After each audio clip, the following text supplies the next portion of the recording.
Так, біздер жалғадық. Мына подачасы. Мына тексеріп отырып.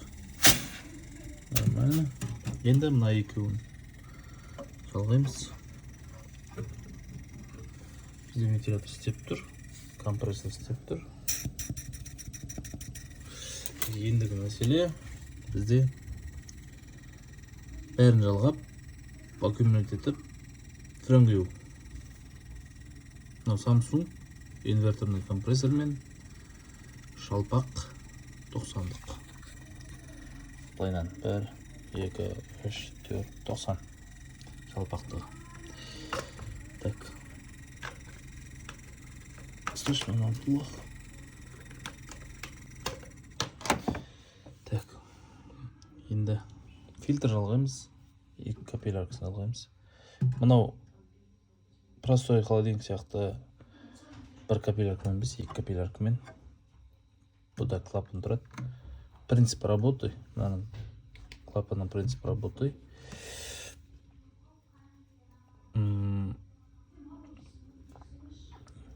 Бірінші морозилік салқындайды.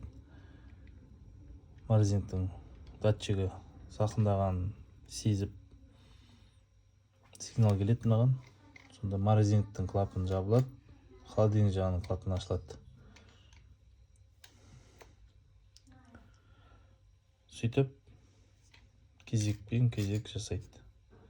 Бұл жалпы жақсы зат емес негізінде.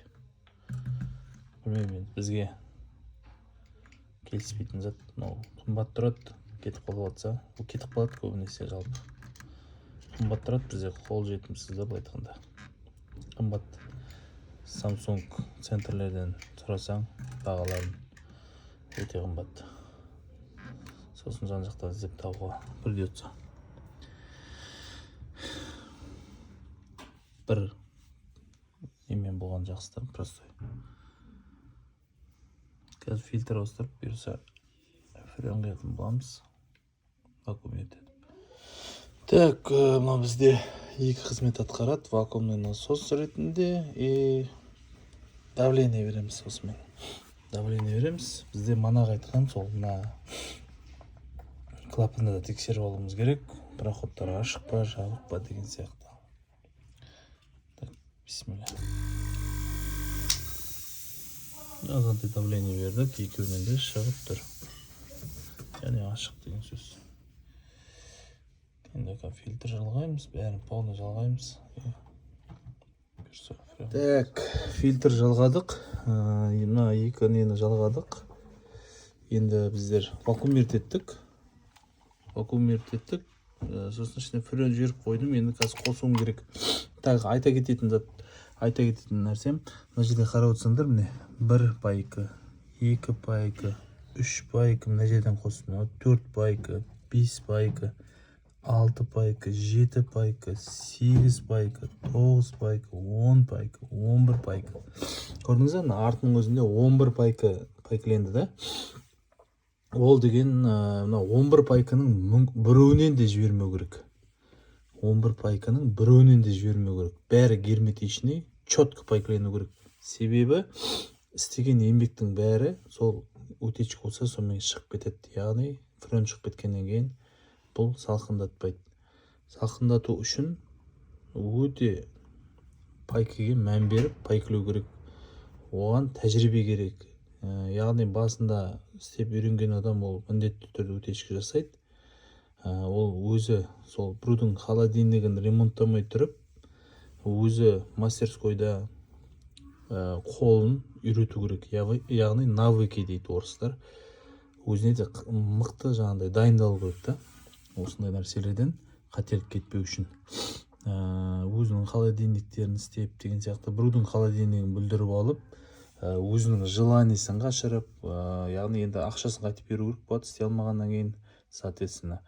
Сосын өзінің желаниесі қашады, өзі сосын клиентпен ұрысып қалады, яғни абыройына зиян келеді. Сондай нәрселер болмау үшін адам бірінші жақсы маманнан үйрену керек. Жақсы маманнан үйреніп, соның яғни наставничество дейді ғой, яғни соның артында қарап сол кісіге үйретіп отыратын ақыл кеңес айтып отыратын бір адам керек. Сол үшін айтарым, бұл жұмыс, яғни холодильник жөндеу деген, енді бұл жұмыстың болашағы өзіңіз білесіңіз. Холодильниксіз сіз қандай өмір сүре алмасаңыз, значит сіз мастерге солай мұқтаж боласыз деген сөз.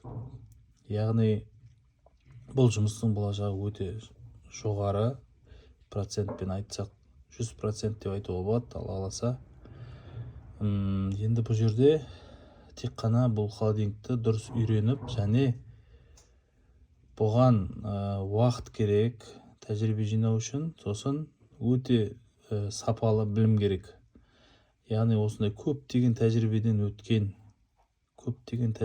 өткен адамдардан білім алу арқылы көп қателіктерден қаша отырып жөндеп үйренуді білу керек.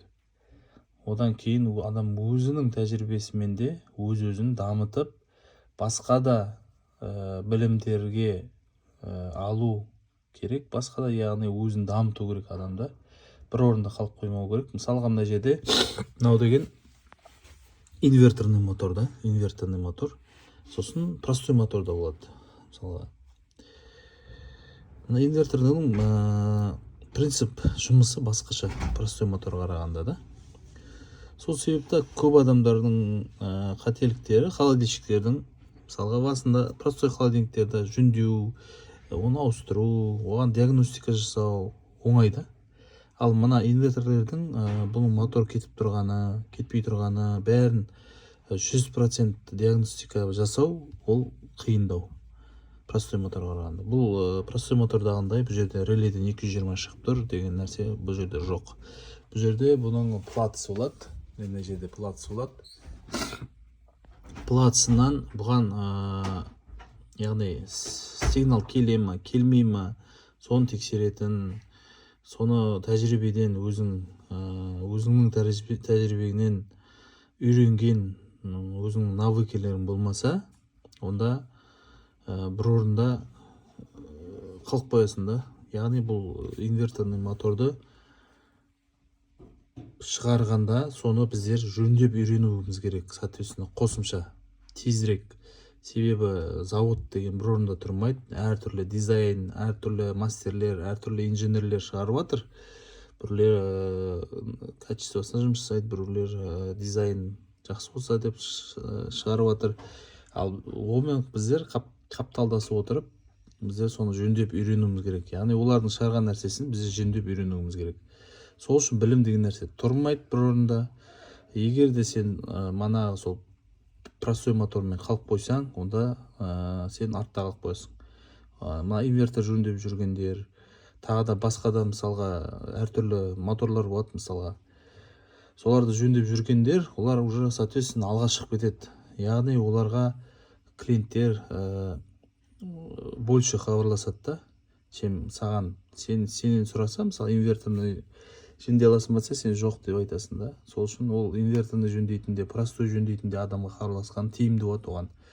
Саған простой холодильник жөндетіп, оған инверторын жөндетіп жүрмейді клиенттер қазір. Клиенттерде бір адамның қолынан шыққан жақсы көреді бәрі холодильник. Ол адамның үйінде простой холодильникпен жасайтында, простой мотормен жасайтында холодильник болуы мүмкін. Соответственно, инвертормен де жасайтын холодильник болу әбден мүмкін. Себебі қазір 21 ғасыр. Қазір магазиндерге баратын болсаңыз, бұндай инвертормен холодильниктердің қазір көбісі мына LG, Samsung, там даже деген қазір Bosch, басқа да брендтер бар ғой, солардың барлығы почти инверторға көшті уже. Себебі олардың ажанында біріккен ұлттық ұйымдар дейді ғой, онды бар. Сол сияқты мысалы бір бүкіл әлемнің өзінің бір ережелері болады. Соған сәйкес олар мысалға экологияға зиян тигізбеу деген сияқты нәрселерді бәрі шешіліп, сол бүкіл мемлекеттер қол қойылып, сондай жұмыс жасап бастағаннан кейін заводтарда бәрі де солардың ережесімен жұмыс жасайды. Сол үшін мына инвертор моторларда просто ол қараптан қарап шыққан жоқ. Ол біреудің пайдасына, біреудің зиянына деп шықпайды. Бұлар дейтін экологияға тиімді, тыныш, анау-мынау деген сияқты бір ережелерге сүйене отырып шығарған дүниелер негізінде.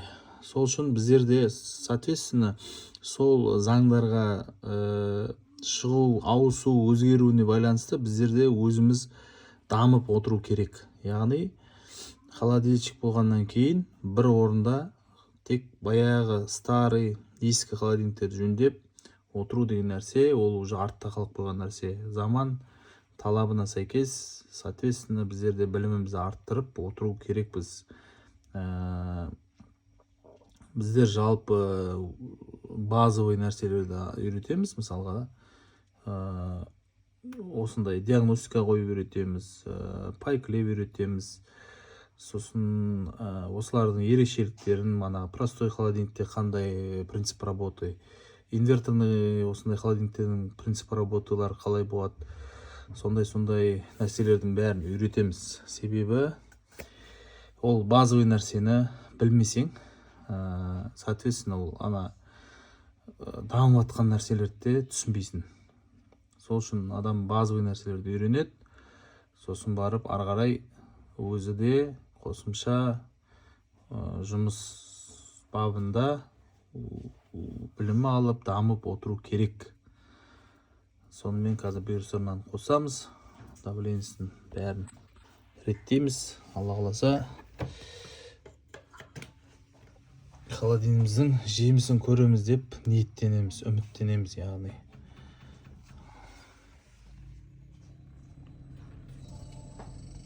давление түсіп жатыр, өзіңіз байқап отқандай.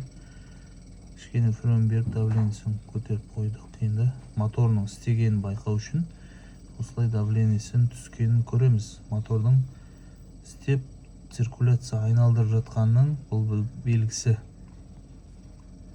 Давление түсіп жатыр. Яғни оның давлениесін қазір өзіміз керек давлениені беріп қоямыз. Ары қарай енді барлық істеген себептерімізді бір Аллаға тәуекел етіп, жемісін көруді ниеттеніп үміттенеміз.